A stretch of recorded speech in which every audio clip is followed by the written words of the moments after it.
Então, enquanto a doutora Rayana Maia entra, eu vou apresentá-la.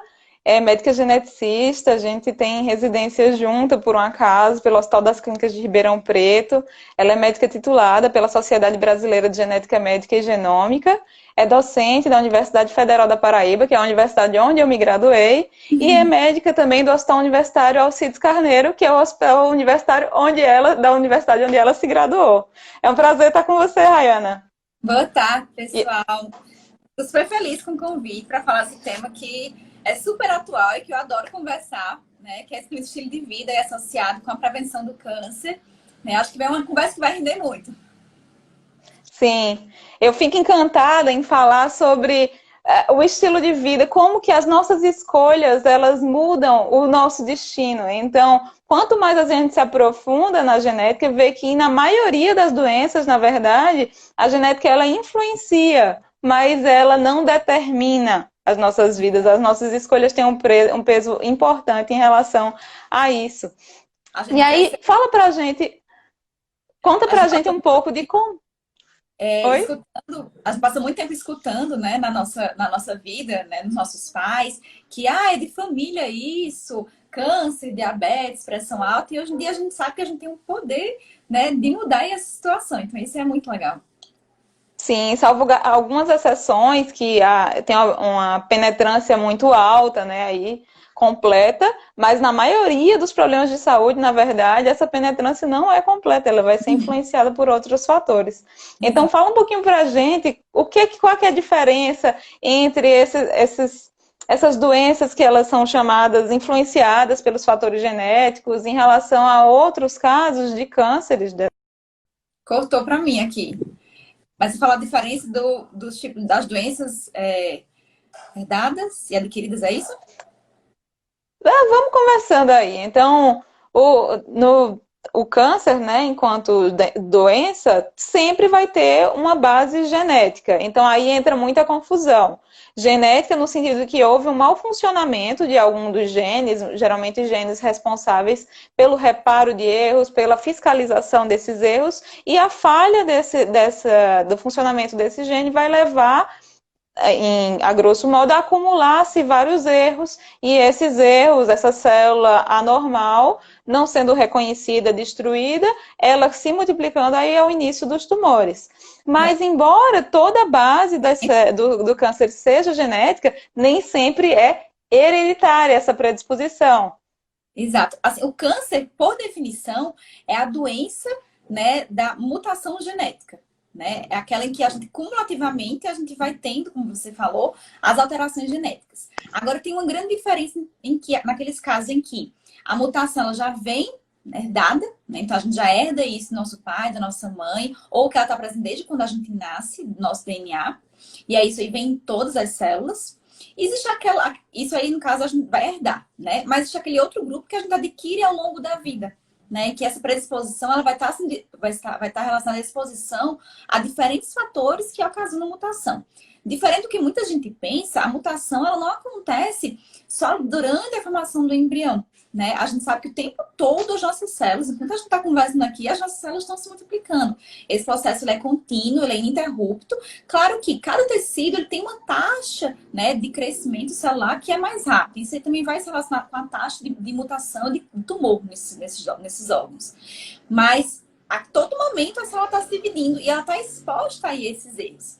Quando a gente pensa, o homem adulto, ele tem 40 trilhões de células. É muita célula. E essas células se multiplicando o tempo todo, elas estão muito mais suscetíveis a ter algum erro, né? Numericamente, tem uma quantidade de erros aí exponencial. Só que a gente tem, graças a Deus, um reparo, um sistema de reparo fiscal que está ali o tempo todo tentando encontrar que células são essas que vão saindo ali com defeito. O grande problema acontece é que quando isso sai, né, da fiscalização, gera um processo que pode ser muitas vezes como uma bola de neve. E aí a gente tem a ocorrência do câncer. Naqueles casos em que é herdada essa predisposição, é muito mais fácil, porque a gente já vai ter uma mutação ali presente, né? Então a gente vai ter um risco muito, muito aumentado. Agora, quando a gente tem quadros adquiridos, a gente precisa ir acumulando, né? A gente precisa, até que aconteça a primeira mutação. E aí, nesses casos, a gente vai ter um processo multifatorial. Tem influência genética? Tem. Mas a gente tem vários outros agentes que vão estar ali atuando também para gerar todo esse processo, né? Eu digo que para o tanto de célula que a gente tem e para a quantidade de repetição, de multiplicação, divisão celular que acontece ao longo da vida, nosso sistema é muito bom, porque os que escapam desse sistema de verificação são a exceção. E, além disso, durante esse processo de divisão celular, dos erros que acontecem ao longo da vida, que não foram herdados, eu digo que é como uma máquina de Xerox, que tem aquela cópia que sai meio apagada, meio borrada, e as cópias dessas cópias, por sua vez, acabam se tornando com erros cada vez maiores. E o nosso sistema de reparo ele é tão bom que quando a gente fala dessas síndromes de predisposição a câncer, elas em geral estão associadas a defeitos, né? Em geral, todas elas estão associadas ali a vias de reparo. Então, se, por exemplo, a gente tem um defeito genético, né, já herdado, num sistema de reparo desse, a chance de a gente ter uma doença genética associada ao câncer acaba sendo muito maior. De tão bom que é esse nosso sistema. Se a gente tem um defeito em uma pecinha dessas, a gente sabe que isso aí pode complicar muito. A maioria mesmo relacionada ao sistema de reparo. Então, nós temos aí nossas células, elas ficam nessa balança. Tem que ter genes para favorecer o crescimento. Então, esses genes, eles vão favorecer a divisão celular. E tem os outros genes que são o pé no freio, que vão estar fazendo essa verificação do sistema. Então, se eu tiver um crescimento, a multiplicação celular desordenada, aumentada, eu vou estar mais sujeita a erros. Assim como se eu tiver um sistema de reparo e de verificação que está desregulado. Exato. A ideia não é que a célula se multiplica o tempo todo, nem que ela fique parada. Até porque, por exemplo, no nosso intestino, o tempo todo a gente está perdendo células ali durante a digestão, né? O nosso músculo, a nossa pele. Então, a gente precisa de um equilíbrio desse sistema. Nem tanto, nem tão pouco, né? Para poder tudo ali funcionar em harmonia dentro do nosso corpo. Isso mesmo. E aí você tocou num ponto muito interessante, porque se esse processo de visões, eles têm a ver com uma possibilidade de acontecerem erros, se eu exponho um determinado órgão a um estresse que leve as células a trabalharem no seu limite, a terem que se multiplicar mais para um processo de reparo celular ali. Então, se eu tenho um intestino que está irritado, que não está saudável, que está sujeito a substâncias na alimentação mesmo, ricos aí em sais, nitritos, então tanto o intestino quanto o estômago, o trato digestivo como um todo, ele vai ficar ali muito tempo em contato, né, com aquelas fezes, aqueles dejetos. Então, se aquelas substâncias que estão em contato, elas são mais tóxicas para aquele tecido, aumenta a probabilidade desses erros acontecerem e se acumularem. A gente está falando do DNA, que é uma molécula muito estável, né? A gente tem esses erros da duplicação, que quando a célula vai se dividir, aquela cópia ela pode sair com defeito, mas ainda assim o DNA é muito estável. Só que quando ele está exposto a fatores tóxicos, né, dos radicais livres, que é como se fossem realmente sujeiras que vão ali se acumulando e causando muita influência para o funcionamento da célula, esse DNA ele vai sofrer as consequências disso, né? E assim, tem muitos fatores, falei do intestino, mas tem muita coisa na nossa vida que vai fazer com que a célula, o funcionamento dela sofra nesse sentido. E aí o DNA ele acaba sofrendo também e repercute nesse processo de reparo, né, de correção dos erros da célula. A gente tem uma célula que não está funcionando direito, a duplicação dela ela vai estar afetada, né? O funcionamento dela vai estar afetado, e aí a gente vai predispondo, né, para esses processos irem se acumulando. Então, assim, tem muita coisa hoje em dia que a gente sabe que vai atuar.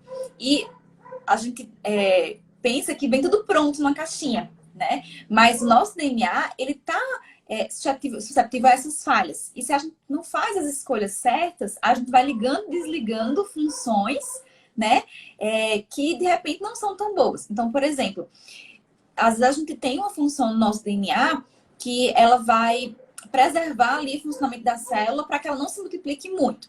Mas, como você falou, de repente a gente exige mais de metabolismo para colocar para fora alguma toxina, por exemplo.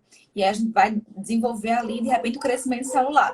A gente vai ter que ativar vias que muitas vezes deveriam estar desligadas, né? E aí, nesse processo, a gente vai acabar desequilibrando, né, o crescimento celular, o funcionamento da célula, e a gente vai ativar coisas que deveriam estar adormecidas muitas vezes, né? E nisso vem a grande novidade, né? Nos últimos 5, 10 anos, a gente começou a estudar um outro lado da genética, né? Que é a epigenética. É como o nosso DNA ele é regulado. Até pouco tempo atrás, a gente achava que a gente já nascia pronto e ia ser daquele jeito, né? Que a gente já vinha com o código da vida pré-determinado. Hoje em dia, a gente sabe que não. A gente sabe que a gente vem realmente com todo o nosso material genético pronto, mas tem várias regiões que a gente vai modular, que a gente consegue ativar ou não de diferentes formas, seja ao longo da vida. Então, por exemplo, tem algumas regiões que, mesmo que todas as células tenham o mesmo código, por exemplo, no cérebro ela vai se expressar, às vezes só se expressa durante a vida fetal, às vezes só se expressa durante a vida adulta, né? Então tem esses momentos aí mais específicos. Mas tem regiões que, inclusive, elas nem precisariam ser ativas. E aí essa epigenética ela vai ter vários fatores que vão influenciar, né? Que é o que mais se estuda hoje em dia nesse sentido do controle das doenças, principalmente essas que a gente fala que são multifatoriais, né? O caso que a gente está conversando é o câncer, mas a gente sabe que se aplica para muitas outras e que também se repercutem dentro do câncer. Então, por exemplo, diabetes, pressão alta, obesidade, são estados que são multifatoriais, que levam a um quadro pró-inflamatório e que a gente sabe que vai desequilibrar aí o nosso DNA também e que acaba também predispondo à ocorrência do câncer. Essa palavra muito importante na predisposição ao câncer, a questão da inflamação. Então, a obesidade, ela entra como um fator de risco para o desenvolvimento de muitos tumores, porque é considerado um estado subinflamatório crônico. Então, seria uma inflamação aí basal e essas células, elas estariam sob um estresse maior, por isso elas estariam mais susceptíveis a esses erros. Então, aí entra de novo, né, a epigenética, que seria o interruptor molecular. A partir das nossas escolhas, dos nossos hábitos, alguns genes vão ser mais ou menos relevantes nesse processo. E aí, como você falou, né, pode estar mais sujeito à ocorrência de erros. Um exemplo que eu acho muito legal, assim, não é diretamente relacionado ao câncer, mas digamos, uma pessoa que tem uma variante que aumente a predisposição, ou melhor, que favoreça o ganho de massa muscular, se não fizer nenhuma atividade, se ficar acamado, vai perder massa magra da mesma maneira. Então, Exato. isso vale para outras questões relacionadas à saúde. E engraçado assim, você falou da massa magra. A gente sabe que ao longo da vida, a nossa massa magra ela vai diminuindo, mesmo que a gente faça exercício regularmente. A gente sabe que o idoso ele tem uma menor capacidade de manter a massa magra. É capaz de desenvolver, de fazer hipertrofia. E a gente sabe que o músculo ele é bem importante, né, no funcionamento do nosso corpo também, né? Não só questão de força, mas na questão da modulação mesmo, né? E a gente precisa cuidar nesse sentido, mesmo que a gente tenha genes que predisponham aí a desenvolvimento dessa massa magra, isso vai acontecer com todo mundo. Sim, a gente está pincelando aí bastante a questão dos hábitos. Então, o desenvolvimento do câncer é a soma, é um tripé. Então, existe aí a nossa configuração genômica, as características genéticas herdadas, que a gente já nasceu com elas ou foram acontecendo as alterações ao longo da vida. Existe, portanto, a influência ambiental, e aí entram as escolhas, os hábitos saudáveis possíveis, eu falo, tem coisa que eu digo que é redução de danos, que a gente vai ajustando, porque tem que equilibrar entre as escolhas e a saúde mental da pessoa, e o acaso. Então, nesse contexto aí de predisposição ao câncer, o que se espera é difundir informação e esclarecer, dar acesso à pessoa a tomar uma decisão esclarecida, mas não culpabilizar, que é um outro processo. Eu sempre falo, né? Até criança pode ter câncer. Quem nunca viu algum cachorrinho, um bichinho, um animalzinho? Então, não tem uma questão relacionada a pecado, a culpa. O câncer, ele é um processo complexo que envolve esses três fatores. Então, os genômicos, ambientais, que entra a epigenética, e o acaso. Exato, assim, eu acho que desse tripé, o ponto, né, do estilo de vida, quando a gente compara com os outros dois, é um que a gente consegue interferir, né? Exatamente. Como você falou, às vezes não é muito simples, né? Mas a gente pode ali tentar ajustar a nosso favor, né? E isso se aplica, acho que a gente vai conversar mais sobre isso também, a todos os casos, seja aqueles casos em que a gente está falando de predisposições herdadas ou adquiridas. Né? Então, assim, sempre a gente vai conseguir modular pelo menos isso. Se a gente tem uma alternativa, vai ser essa e a gente consegue se apegar a ela, né? Sim, essa balança quando se pesa, né? Um dado que eu acho muito interessante, até a gente deu uma conversada antes desse encontro de hoje, é que há uma estimativa de que se uma pessoa tem um parente de primeiro grau que teve câncer coloretal, isso sem fazer análise genômica, isso baseado em critério clínico, um parente de primeiro grau com câncer coloretal e outra pessoa que não tem nenhum parente, mas consome aí mais de 500 gramas de carne vermelha ao longo da semana, consome embutidos, consome alimentos salinas que eu falo conservas. Então, o risco dessas pessoas, só pela história, é parecido. Então, esse que está aí, que eu estou avaliando um risco só pela questão alimentar, vai ter o dobro de risco do restante da média da população. Enquanto que esse que tem uma história familiar tem 2,8 vezes, então tem um pouco mais de risco, mas aí tem riscos parecidos, enquanto que um deles era evitável, a gente poderia ter uma ação sobre ela. Essa mentalidade, ela tem amadurecido agora porque a gente entende o que é que acontece nos processos. E a gente sabe por quê, e agora a gente consegue quantificar também isso, né? Por que é que todas essas comidas elas predispõem? Né? Elas geram um estado pró-inflamatório, né? Como se fosse uma agressão ali para as nossas células. Não é que é proibido a gente comer. Ninguém está dizendo aqui para deixar de comer as carnes todas, mas a gente tem que ter consciência de que o excesso, né, da exposição do nosso intestino, das nossas células do intestino, a esse tipo de alimento, realmente ele pode levar a uma agressão progressiva, né? E aí, até me questionaram, mas antigamente o pessoal só comia carne, ninguém tinha nada disso. Mas é que tá. Eles não tinham vários outros fatores que vão contar nessa conta. E hoje em dia a gente sabe que os embutidos, eles têm muito mais outras substâncias aí junto também, né, que vão agregar nesse processo, né? E quando a gente Sim. fala da quantidade de sal, aí não é só o sal da carne. Quantos alimentos industrializados a gente não tem? Né? Tudo que vem com rótulo, a gente sabe que tem uma chance maior de trazer substâncias químicas que são tóxicas também. E muitos dos conservantes são sais. Sais não no caso do cloreto de sódio, que é o sal de cozinha, mas sais na sua composição, e aí aumentam também esse risco. E é interessante, a gente está falando aí de alguns fatores que aumentam, que não tem essa questão.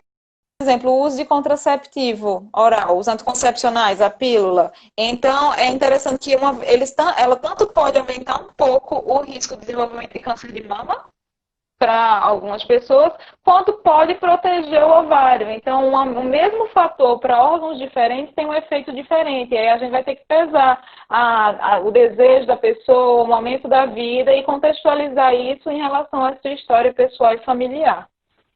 Tereza, teu vídeo tá travando para mim. Não sei se o meu tá para ti.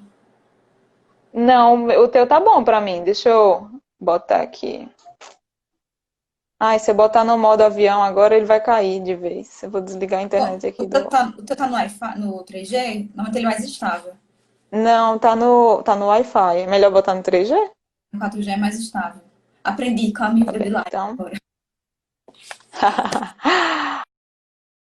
De acordo com a história familiar, de acordo com a história do paciente, realmente. Então, a gente estava falando aí da parte. Falou um pouquinho da parte intestinal, né? Gastrointestinal.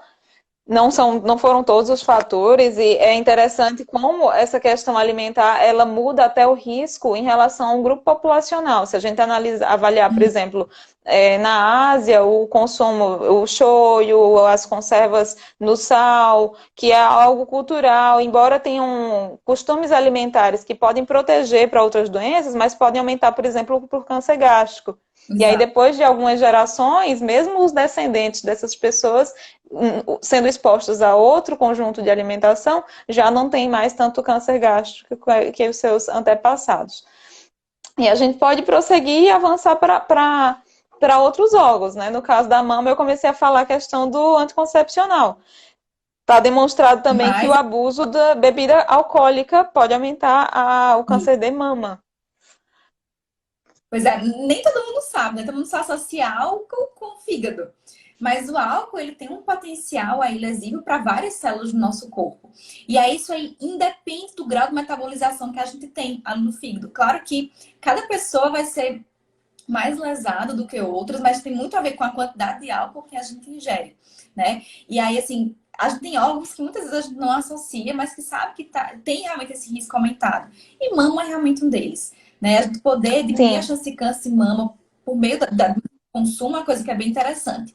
Por outro sim. lado, aproveitar até falando de mama também, a gente falando aqui de estilo de vida. Mas nem tudo que a gente vai falar aqui são coisas que vão necessariamente agredir. Tem coisas que protegem também, né? Então, assim, Amamentação. nesse sentido, né, é um fator que é bem importante, que ele vai proteger. E não precisa amamentar a vida inteira. Hoje em dia a gente sabe que se a mulher amamentou um ano ao longo da vida, então de repente foi 6 meses para um filho, 6 meses para outro, já tem esse fator protetor aí, né? Sim, e é interessante esse ponto. Não, não amamentar não é fator de risco.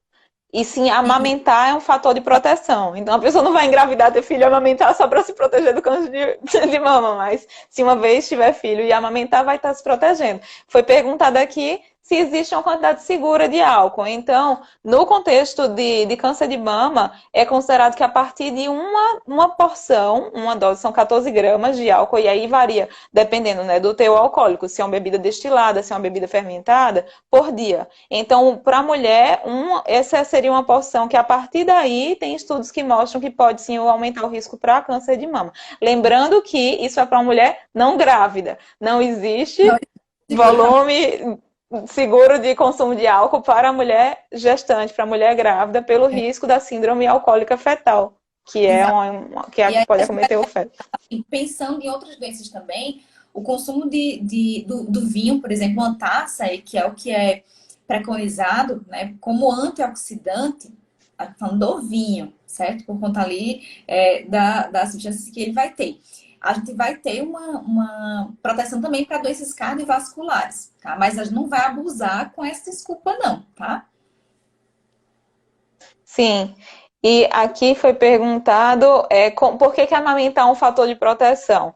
É, a, a amamentação durante aquele processo de amamentação tem uma modulação hormonal, então muda o perfil hormonal para que aquele leite possa ser produzido e possa ser ejetado. Então essa modulação hormonal teria influência na preservação da mama. Além disso, eu estaria selecionando de alguma maneira as células mais saudáveis nesse processo.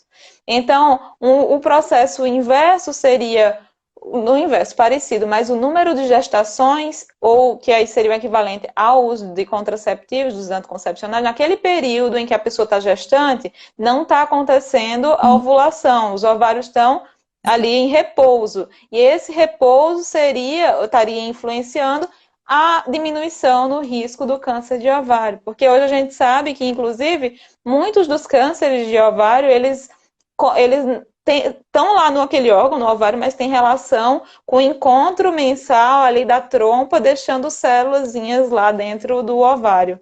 E aí essas células que não são do ovário estariam com maior risco de transformação maligna.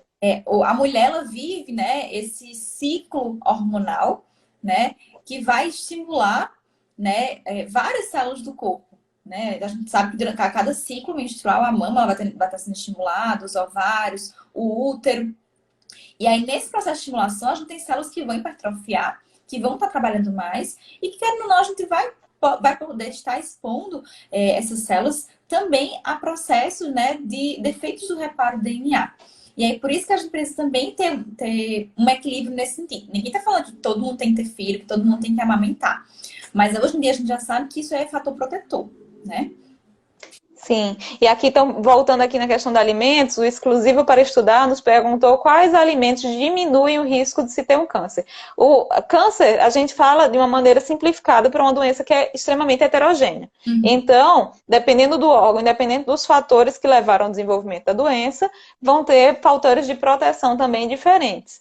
Para o câncer gástrico, por exemplo, as frutas, sobretudo os cítricos, limão, laranja, tangerina, lima, toranja, enfim, todas essas, Antioxidante. elas são consideradas protetores para o câncer gástrico. E, via de regra, se a gente agrupar os alimentos os frutos, verduras, os alimentos frescos. Então, aí a gente tem que apostar mais na diversidade e na qualidade. Então, se a gente está consumindo alimento orgânico, fresco, não industrializado, a gente está acessando ali, além de ter uma diversidade grande de nutrientes e micronutrientes, vai ter ainda os micro-organismos, né? Vai ter o prebiótico, que é o alimento, e o probiótico, que é esse micro-organismo. E Exato. hoje se sabe que a gente tem mais células de micro-organismos morando em nós do que nossas próprias células. E essas células exógenas e endógenas, elas interagem entre si e também muda a regulação de alguns genes. Hoje em dia a gente sabe que a gente tem muito mais DNA das bactérias atuando em nós do que o nosso próprio DNA. Né? A gente tem 38 trilhões de genes das bactérias, né? Que vão estar. Eu comentei que a gente tem 40 trilhões de células, né? Mas a gente tem muito mais disso de bactéria. E aí, ter uma microbiota saudável é fundamental, porque vai interferir não só ali no nosso intestino. Hoje em dia a gente sabe que vai atuar em diversos fatores, em regulações hormonais, no funcionamento de vários outros órgãos, e a gente precisa ter isso aí realmente de forma saudável. E aí, Teresa, você comentou sobre alimentos que fazem bem. Eu acho que quando a gente pontuar também substâncias, na verdade, né, que não são saudáveis, que podem predispor aí ao câncer. Até deixa eu separar aqui uma tabela que mostra a associação com alguns tipos específicos de câncer, que a gente vai encontrar muitas vezes, na maioria dos casos, na verdade, em alimentos industrializados. Então, por exemplo, se é um alimento que tem arsênico, vai aumentar o risco de tumores de adrenal, de ovário, o próprio bisfenol A, que hoje em dia a gente já sabe, né, que é o famoso BPA, que está naqueles tipos de plástico que a gente sabe que não podem receber calor, está associado diretamente tanto ao câncer de mama como ao câncer de próstata. E a genisteína também é outra substância que está associada aí com câncer de próstata. Então, assim, são pequenas coisas que a gente sabe que cumulativamente vão ter esse impacto. Não é uma coisa que a gente vai fazer hoje que amanhã vai ter resultado, né? A gente tem que pensar cada vez mais, a gente tem uma maior expectativa de vida. E a gente não sabe qual é o impacto disso aí tudo depois de 70, 80 anos de exposição, né? Tem duas coisas aí que você me fez lembrar. Existem as substâncias ingeridas e as contactadas, né? Então, existem substâncias até na poluição ambiental, substâncias de exposição laboral no trabalho, que também aumentam o risco de desenvolver alguns tumores. É interessantíssimo isso, que uma substância que eu inalo pode aumentar o risco de desenvolver câncer de próstata, por exemplo. E aqui perguntaram quais cânceres têm uma maior predisposição tem mais relação com câncer, com a parte hereditária. Então, a gente usa aí um número mágico de até 10% dos cânceres que acontecem tem uma predisposição hereditária, mas é um número mágico, eu falo porque isso muda de órgão para órgão. Então, no ovário, por exemplo, 1/4 dos cânceres de ovário acontecem devido a uma predisposição hereditária. Quando é que a gente diz que um câncer é hereditário? Quando se faz o teste genético e se detecta uma variante patogênica, ou provavelmente patogênica, que aumentou a predisposição ao desenvolvimento daquele tumor. Exato. Tem estudo que já mostra que até 30%, mais do que 1/4 dos tumores de ovário estão associados aí a câncer, né? E não vai mudar também só com relação ao órgão. A gente sabe que alguns órgãos, eles têm mais suscetibilidade hereditária, outros têm mais suscetibilidade ambiental. Então, por exemplo, tumores de cabeça e pescoço, né? De garganta, laringe, a gente tem uma influência bem importante da questão do cigarro, por exemplo. Não tanto a questão hereditária, mas de exposição a essas toxinas. Álcool, cigarro, né? E principalmente aqueles cigarros que não são o tabaco que não é de tão boa qualidade, digamos assim. Tem várias substâncias que são totalmente... Sim, impurezas.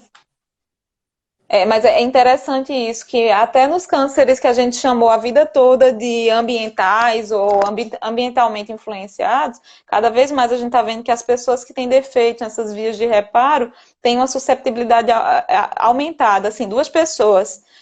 digamos, o cigarro é um fator de risco para desenvolver o câncer aqui orofaríngeo. Mas aí 2 pessoas expostas à mesma carga tabágica, aquela que tem uma variante patogênica, em BRCA2, por exemplo, tem uma probabilidade maior de desenvolver do que a outra. A Exato. gente não coloca no grupo dos cânceres mais relacionados às síndromes de predisposição hereditária, porque a gente precisaria ter esse fator exógeno para aumentar tanto o risco, mas o risco não é igual. E aí, tomando risco também, muito legal é a questão também a gente saber que ter uma variante de predisposição ao câncer não é determinístico. Então, mesmo aquela pessoa que já teve um câncer considerado hereditário, quando ela adota um hábito de vida saudável, uma prática de atividade física, ela tem melhor tolerância à quimioterapia e ela tem menor risco de recorrência. Exatamente. E não só isso, né? A gente sabe que um hábito de vida melhor pode permitir que aquela pessoa que tem aquela mutação, ela simplesmente não tenha câncer. Claro que isso aí está dentro também um pouquinho do acaso, né? Se você tem uma mutação que aumenta muito esse risco, a gente tem que fazer a nossa parte. Mas a gente pode, de repente, pular uma geração, né? Por isso que a gente tem muitos casos em que o pai e a mãe não têm câncer e a gente tem vários filhos que são afetados. E às vezes o pai ou a mãe é portador daquela mutação. E aí o estilo de vida, essa conjuntura de fatores, permitiu que ele não tivesse ali, de repente, algum tumor, né?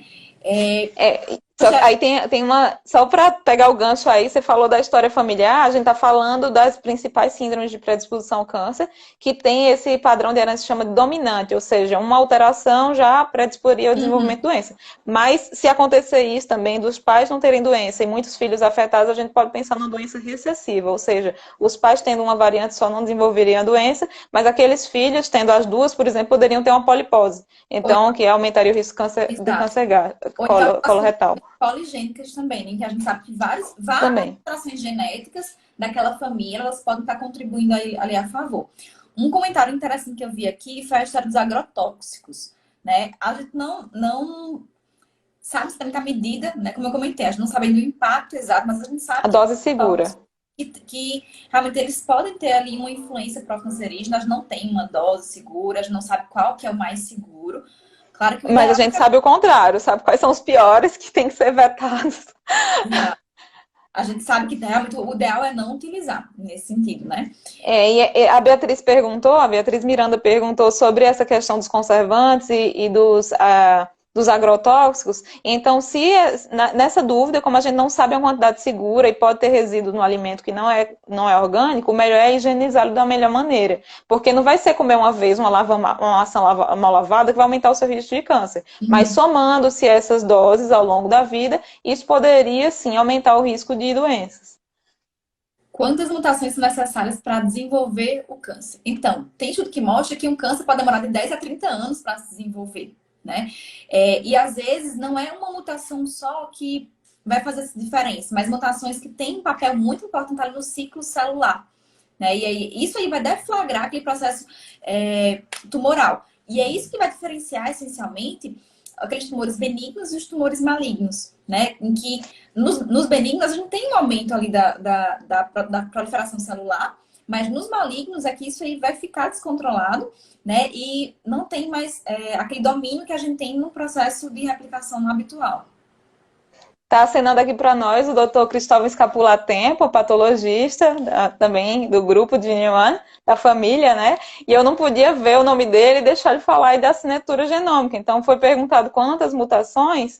Acontece que, nesse primeiro momento, quando falha esse processo de verificação celular e esses erros começam a acontecer, tem erros que eles ficam mais consistentemente presentes naquelas células. Por que eu falo naquelas células? Porque aquela célula que tem aquele erro grave que prejudica o seu ciclo celular, as células filhas dela, ou seja, quando ela se divide, esses erros vão passando adiante. Então, um erro vai levando a outro. Se eu estou levando o erro do fiscal, vão se acumulando. E existem aí algumas dessas variantes que são mais frequentes naquele grupo de tumores. E aí, ter esse perfil de variantes mais frequentes naquele grupo de tumor é, inclusive, uma estratégia usada para verificar, para depois de um tratamento, se eu tenho essa informação, eu vou poder ficar verificando a presença daquele perfil de variantes no sangue, por exemplo, que é a biópsia líquida, e aí, se eu encontrar esse padrão de novo, que não está presente nas células normais da pessoa, eu vou saber, antes de ter uma evidência radiológica, que aquele tumor está voltando. Exato. Então, as coisas vão se associando. Alguém pediu aqui, a Carolina pediu para a gente falar um pouquinho mais sobre o câncer coloretal. Então, o câncer coloretal, ele é mais frequente com o envelhecer, com o passar dos anos. Então, o intestino é um órgão que demanda muita multiplicação celular, ele está exposto a muitas agressões, né? A gente é meio cruel com o nosso intestino.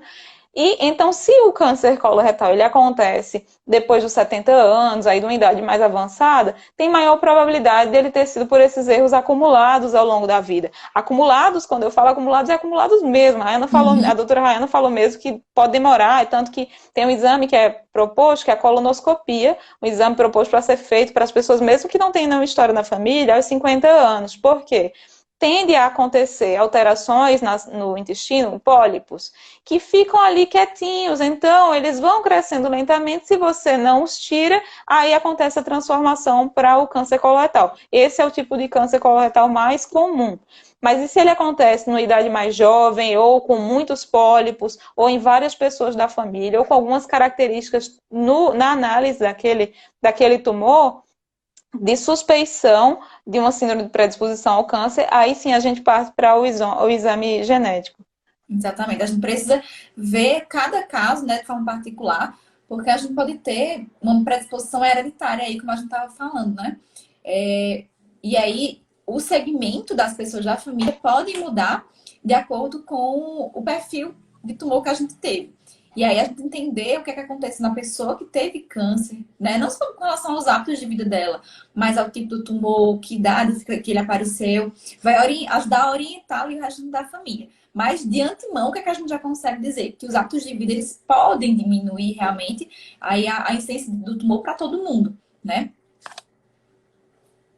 Sim, então em relação aí ao câncer coloretal, essa idade de 50 anos é uma idade geral para a população, mas aquela pessoa que tem um parente que tem o câncer coloretal, ele vai iniciar o exame precocemente. É considerado um dos poucos exames que é de fato preventivo, porque você vai ter uma lesão antes de que se desenvolva, não vai só tratar. E alguém falou aqui sobre o HPV. HPV é um vírus que é muito comum, então estima-se que até 65% das pessoas tiveram contato em algum momento, só que na maioria das pessoas ele é assintomático e mesmo assim pode ser passado para outra pessoa. E em algumas linhas, alguns tipos desse vírus aumentam o risco de câncer no colo do útero para a mulher. E pode aumentar aí de pênis para o homem. Então, a vacinação é mesmo uma revolução. Na Europa, ela já é usada há mais tempo. Aqui, a gente passou a adotar mais recentemente. E isso deve, sim, diminuir a quantidade de câncer do colo do útero no Brasil. A expectativa é que realmente a gente tem uma geração aí sem câncer do colo do útero, né? A Michelle, eu vou puxar aqui a pergunta da Michelle, porque já no ponto que eu já queria entrar, que era pra gente falar do exercício físico. A gente falou muito de comida até agora. Mas tem outras coisas que estilo de vida não é só comida, né? Que acho que é importante pontuar também, né? A nossa vida não é feita só da alimentação, né? Tem as coisas que a gente faz e um delas é exercício. Espero que tenha mais um comentário ainda de outras coisas que são importantes. Mas o exercício, nesse sentido, hoje em dia a gente já sabe que de forma parecida com a alimentação saudável, vai ter um impacto também, não só na ocorrência de tumores, como também naqueles pacientes que já tiveram câncer, diminuem também a recidiva e melhoram a resposta ao tratamento. Né? Não só no sentido de resposta à quimioterapia, ter uma melhor resistência, né, às drogas, como também que são pacientes que acabam respondendo muito melhor, até emocionalmente, que a gente sabe que é um processo que é muito desgastante, né? E aí, nesse sentido, não precisa ser crossfiteiro, ninguém precisa ser bombadão, mas a gente sabe que precisa de um exercício físico regular, intenso, né? Que não pode ser uma caminhada tão leve também. Tem que trazer esse esforço, né, para o corpo, por quê? Sim, intenso para a pessoa, né? Exato. Lembrando Cada um vai ter o seu grau de intensidade aí mais adequado. Mas a gente precisa que o músculo, ele entenda que está precisando ser trabalhado. Porque quando ele sofre ali esse estímulo do exercício físico, ele vai gerar como se fosse um processo inflamatório realmente, mas de uma forma boa. Isso é muito bom nesse sentido para o organismo da gente.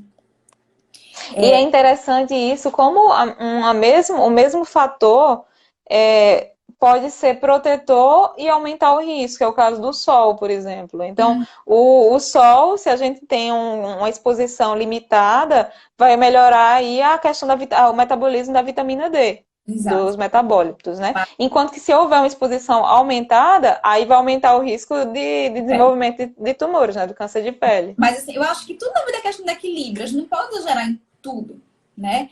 Se a gente tem uma vida, uma alimentação saudável e tá bem mentalmente com aquilo, né? Eu acho que é uma coisa boa, né? Mas se eu faço uma dieta muito restrita e me privo, o estresse que isso aí associa, né? A gente sabe que também não é benéfico. Não é que a gente tá dizendo aqui que é para nunca comer, por exemplo, sei lá, pizza. Não. Mas se aquilo ali vai te fazer bem, se você tem uma alimentação, de forma geral, saudável, equilibrada, oferece para o seu organismo os nutrientes que são necessários, não abusa daquilo que a gente sabe que faz mal, o pizza não é o que vai estragar nem vai fazer ninguém ter câncer, né? Sim, teve uma live dia desses com o doutor Alexandre falando sobre microbiota, foi sensacional aqui no Gene One Brasil também. E o que foi falado é que é como se que aquela pessoa que tem uma alimentação regular tem um jardim bem adubado. Então, se vier uma tormenta, passa reto, vai estar aquele intestino, ele vai estar bem recoberto. Enquanto que, se não for adequado, ele está mais susceptível, mais poroso. Então, essas substâncias tóxicas alimentares têm mais facilidade de penetrar na corrente sanguínea. Alguém perguntou aqui se o nódulo benigno significa também uma alteração, reparo. Bem, quando a gente diz que é um nódulo, significa que aquela organização daquelas células é diferente da do tecido normal. O que é que diferenciam os nódulos benignos do nódulo que a gente chama de câncer? São os genes que estão envolvidos naquele processo de multiplicação celular. Então, se forem genes que levem essa célula a se multiplicar indefinidamente, sem respeitar as células vizinhas e com possibilidade de se espalhar para outras partes do corpo, que são as metástases, então, nesse caso, a gente chama de câncer. Enquanto que o nódulo benigno são alterações em genes que não levam a essa característica de poder se espalhar para outros órgãos. Exato. Por isso que o conjunto de genes é diferente. Exato. O que vai diferenciar é, cumulativamente, se uma linhagem que foi mais determinante nesse descontrole da multiplicação celular, que vai levar à invasão dos tecidos adjacentes, de vasos sanguíneos, e aí tem aquelas mutações As mutações driver. orientar, né, nesse sentido, que pode acontecer, né, em algumas lesões. Por exemplo, algumas lesões que são pré-malignas, como o pólipo em si, ele fosse ficar só como um pólipo, tá ok. O negócio é porque a gente sabe que ele predispõe a ele, tem mais chance de evoluir com uma mutação que vai levar tudo fazer tudo descontrolar. Uma pergunta aqui bem interessante que eu vi, Tereza, é a questão do jejum intermitente. Que Sim, saiu. o jejum intermitente ele veio para destruir tudo que falaram para a gente na infância, que a gente tinha que comer de 3 em 3 horas e o café da manhã de revista e tudo. Então, o que tem aparecido nas publicações, aí a Nature publicou ano passado uma revisão grande sobre isso, é que esse jejum intermitente, isso acompanhado por um profissional especializado na parte da nutrição, Exato. o mecanismo seria como se ele, naquele momento de jejum, ele selecionasse, então, as células mais saudáveis tivessem mais chance de sobreviver diante daquela condição adversa.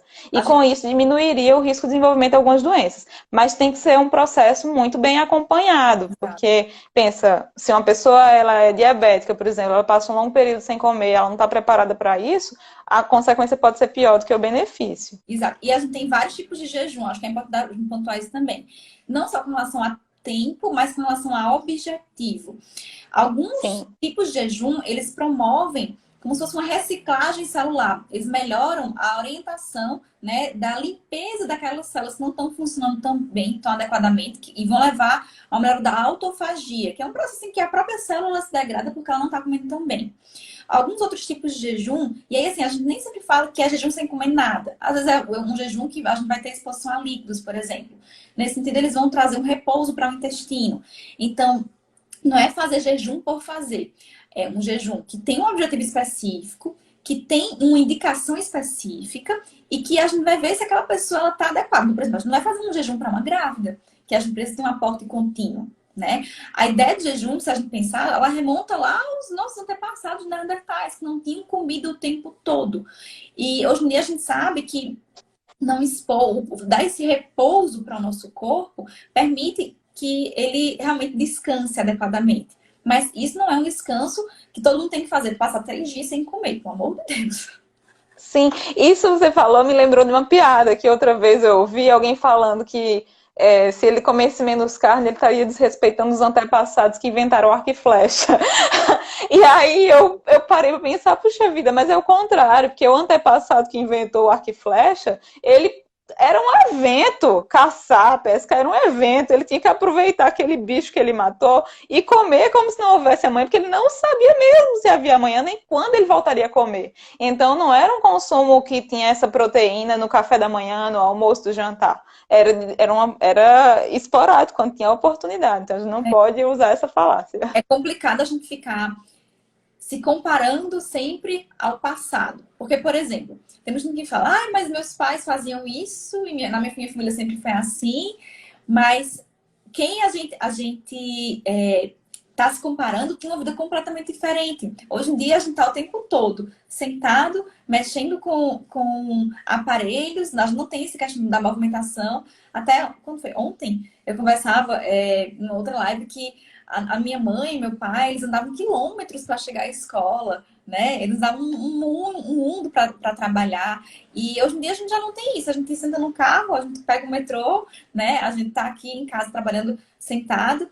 E o nosso corpo, ele muda completamente a resposta a esses estímulos, né? E aí é uma coisa importante. E Isso a gente pensa e mais do que isso, a gente tem que considerar que na época dos nossos avós, muitas pessoas morriam por doença infecciosa, por doenças cardiovasculares que hoje têm um tratamento mais eficiente. Então elas morriam antes mesmo de saber que iam desenvolver câncer.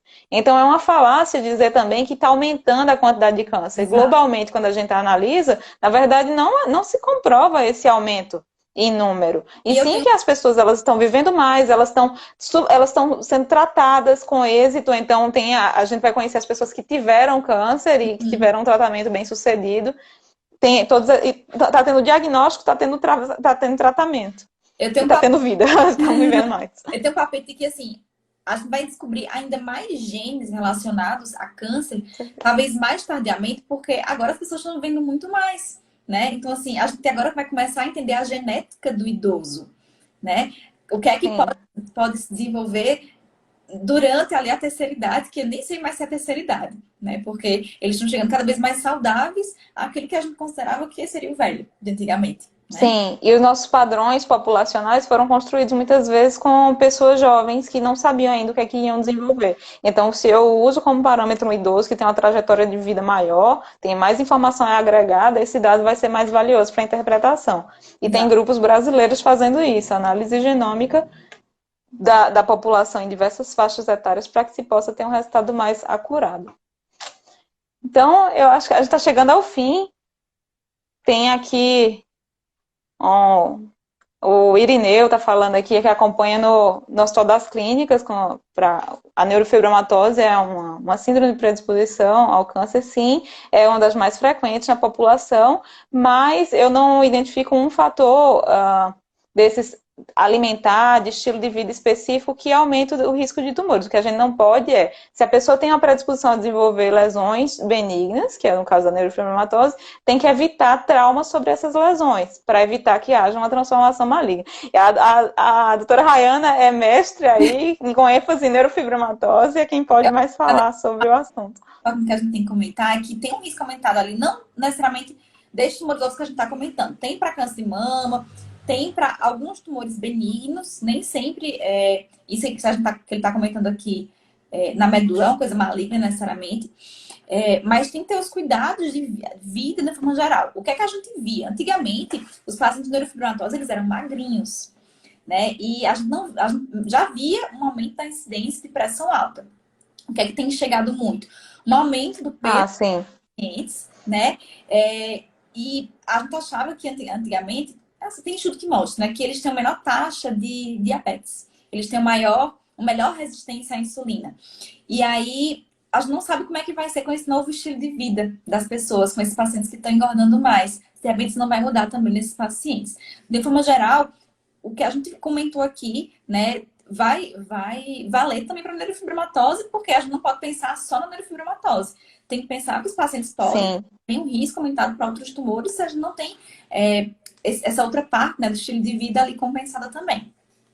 Sim, ninguém é uma doença. Nós temos podemos ter um diagnóstico, mas nós somos um complexo, né? De muitos genes aí atuando. E só para deixar claro que a Beatriz, ela perguntou se o jejum intermitente pode prejudicar geneticamente. Não, geneticamente não. Se você está com um suporte de um profissional de saúde aí especializado na nutrição, os riscos que você poderia correr seriam metabólicos se você fizer um jejum inadequado, mas geneticamente não vai lhe prejudicar. Ele é bem orientado, inclusive, ele vai desinflamar ali o corpo e ele tem um potencial, que a gente supõe, na verdade, benéfico nesse sentido. Aqui temos mais uma pergunta sobre os polimorfismos relacionados à intolerância, à obesidade e à atividade física. Esses polimorfismos, eles não são voltados para avaliar a predisposição ao câncer, que é a ênfase aqui da nossa conversa, e o que são polimorfismos. Então, para quem não tem familiaridade com essa linguagem, o material genético meu é diferente da Rayana, que é diferente de cada um de vocês.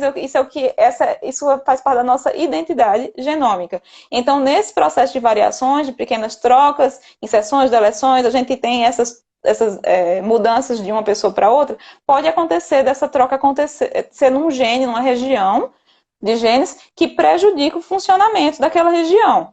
E aí, nesse caso, teria um impacto. Só que algumas características, elas não são determinadas por uma troca só. Elas são relacionadas aí à interação entre essas trocas. Por isso que esses polimorfismos, eles podem predizer, assim, uma predisposição aumentada a ter determinada característica, mas não são determinantes. Exato. Se a gente pensar nesse sentido, polimorfismo e mutação são a mesma coisa. Né? Acabou virando um jargão. Só que polimorfismo, o que é que a gente considera hoje em dia? É quando a gente tem uma frequência na população que é de mais de 1%. Então, uma coisa que a gente sabe que é comum, que não vai estar associada ali a uma doença, mas que vai causar essas variações entre as pessoas. Já a mutação, de uma forma mais grosseira, né, ela seria menos que 1% e estaria associada a alguma patogenicidade, causa uma alteração no funcionamento. E aí, os polimorfismos, eles isoladamente, eles não têm um impacto no processo de saúde e doença, mas no funcionamento do corpo. E mesmo assim, eles não funcionam sozinhos. Né? Então, por exemplo, eu vou dar um exemplo que não tem nem nada a ver com o que está aqui na pergunta, mas cabelo. Cabelo, a gente tem vários genes que vão influenciar. E por que o meu cabelo não é exatamente igual ao da Tereza, mesmo que a gente tenha, de repente, um polimorfismo igual? Tem vários outros ali que vão influenciar naquela característica. Então, isso também vale para a obesidade, isso também vale para... cadê a pergunta? Para a atividade física, as intolerâncias. E mais, o polimorfismo é uma coisa que vem programada, né? Mesmo que a gente está falando ali das mutações de câncer. Quando a gente fala da epigenética, a gente pode ser que, de repente, aquele polimorfismo, por vários outros motivos, eles não sejam mais tão ativos, né? Então, tem várias coisas aí que a gente precisa levar em conta nesse sentido. Sim, no outro dia a gente marca aí para conversar mais sobre esses polimorfismos. Esses diagnósticos genômicos não são de doenças, são de características. Então, mesmo a questão da intolerância que foi falada aí, a não persistência da lactase, que é a enzima responsável pela digestão do leite, ela é até mais frequente do que o contrário na população. Então, no outro dia a gente marca para ter essa conversa. Eu vi aqui que a doutora Júlia de Stefani também mandou um oi. Também é aí voltada para a oncogenética. A gente tem que marcar uma live também por aqui. Foi um prazer estar com vocês. Espero que tenha sido esclarecedor, que a gente tenha contribuído. E a gente está à disposição. Aí a Rayana no @genetigram. Fico feliz pelo convite, foi muito bom ter essa conversa. Acho que é um tema que é muito importante e cada vez mais a gente está sabendo mais sobre esses aspectos e a gente tem a chance, né, de mudar essa chave na vida de todo mundo. Isso aí. E vocês também podem conversar comigo no @geneticaconvida, tudo junto. Então a gente continua aí nesse processo de educação em saúde. Agradeço pela oportunidade de participar dessa live, aí, uma série de lives voltadas para espalhar a educação em saúde para a população, organizado pela Gene One Brasil. Obrigada, pessoal. Até a próxima.